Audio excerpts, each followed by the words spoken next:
পতিত ফ্যাসিস্ট আওয়ামী লীগের প্রধান গণহত্যাকারী ফ্যাসিস্ট হাসিনা লুকিয়ে থেকে ভিডিও বার্তার মাধ্যমে দেশকে অস্থিতিশীল করার জন্য পায়তারা করছে। এই পতিত ফ্যাসিস্টের এই ক্ষমতা হয়নি জনগণের সামনে দাঁড়িয়ে আর কোন কথা বলে জনগণের সামনে ভোটের অধিকার নিয়ে কথা বলতে পারে। পতিত সন্ত্রাসী আওয়ামী ফ্যাসিস্ট কর্তৃক বিগত কয়েকদিন যাবৎ বাংলাদেশে অস্থিতিশীল পরিবেশ সৃষ্টির প্রয়াসে গুপ্ত হামলা, অগ্নি সন্ত্রাস, মানুষের জানমালের উপরে আক্রমণ করার জন্য বিভিন্ন জায়গা থেকে যে সন্ত্রাসী কর্মকাণ্ড তারা পরিচালনা করছে, তারই প্রতিবাদে আজকে বিক্ষোভ মিছিল উত্তর সমাবেশে সংগ্রামী উপস্থিতি, জাতির জাগ্রত বিবেক সাংবাদিক বন্ধুগণ, উপস্থিত ইসলামী ছাত্র শিবিরের বিভিন্ন পর্যায়ের নেতৃবৃন্দ, মুহতারাম কেন্দ্রীয় সভাপতি, সংগ্রামী ছাত্র জনতা, আসসালামু আলাইকুম ওয়া রাহমাতুল্লাহি ওয়া বারাকাতুহু। সংগ্রামী উপস্থিতি, আমরা লক্ষ্য করেছি বিগত কয়েকদিন যাবৎ আওয়ামী দোসর তারা অনলাইনে বিভিন্ন ধরনের হুমকি ধমকি দিচ্ছে।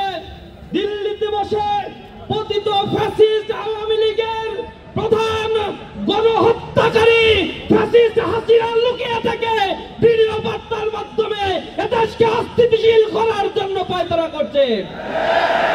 এই পতিত ফ্যাসিস্টের এই ক্ষমতা হয়নি জনগণের সামনে দাঁড়িয়ে আর কোন কথা বলে জনগণের সামনে ভোটের অধিকার নিয়ে কথা বলতে পারে।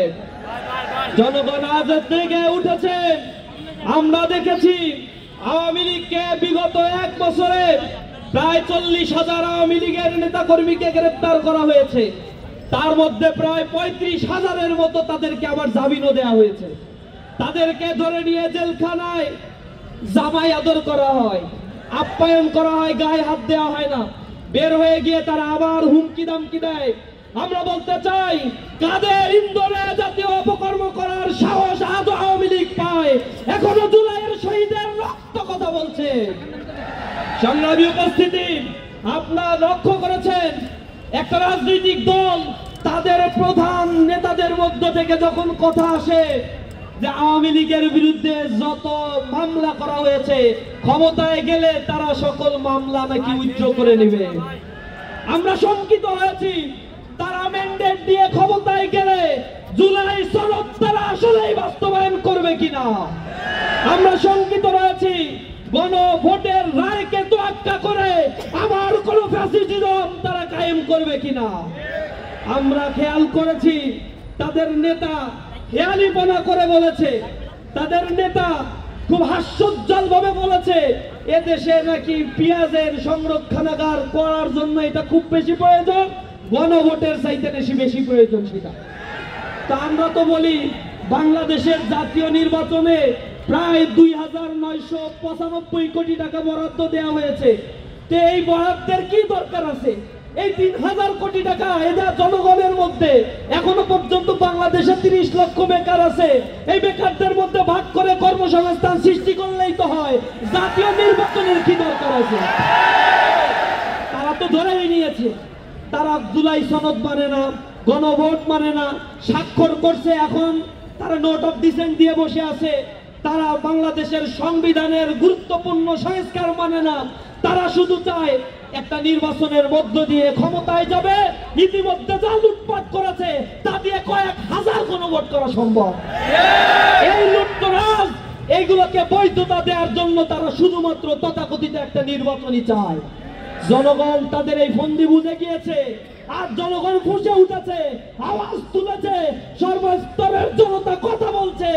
আমার যা মনে হয় কিছুদিন পরে তারাই বলবে বাংলাদেশে ফেব্রুয়ারিতে নির্বাচনের কোনো অবস্থা নাই, আমরা নির্বাচন চাই না।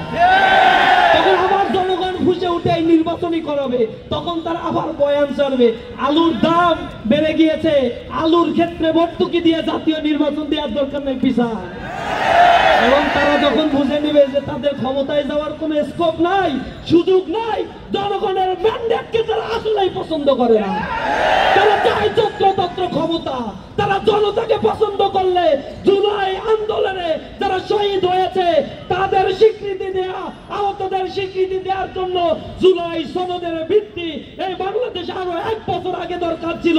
সেই আইনি ভিত্তির ক্ষেত্রে সবচেয়ে বড় প্রতিবন্ধকতা সৃষ্টি করেছে এই নব্য ফ্যাসিস্ট হয়ে ওঠার চেষ্টাকারী এই দলটি। আমরা তীব্র নিন্দা প্রতিবাদ জানিয়ে বলতে চাই, জনগণের পালস বোঝার চেষ্টা করুন, এখনো সময় আছে, বোঝার চেষ্টা করুন, নিকট অতীত থেকে শিক্ষা গ্রহণ করার চেষ্টা করুন, অন্যথায় ইতিহাসের আস্থা করে আবার নিক্ষিপ্ত হবে। জনগণ জেগে উঠেছে, বাতাস বৈরী বইছে, আমাদেরকে তৈরি থাকতে হবে, একটা ডাকে আবার রাস্তায় নামতে হবে, নামতে হবে, জেগে উঠতে হবে, মাতৃকাকে আবার নতুন ভাবে সাজাতে হবে। সকলকে রাজপথে থাকার উদাত্ত আহ্বান জানিয়ে আওয়ামী লীগকে প্রতিহত করার জন্য আমাদের চেষ্টা অব্যাহত থাকবে। রাজপথে থেকে আমরা লড়াই করবো ইনশাআল্লাহ।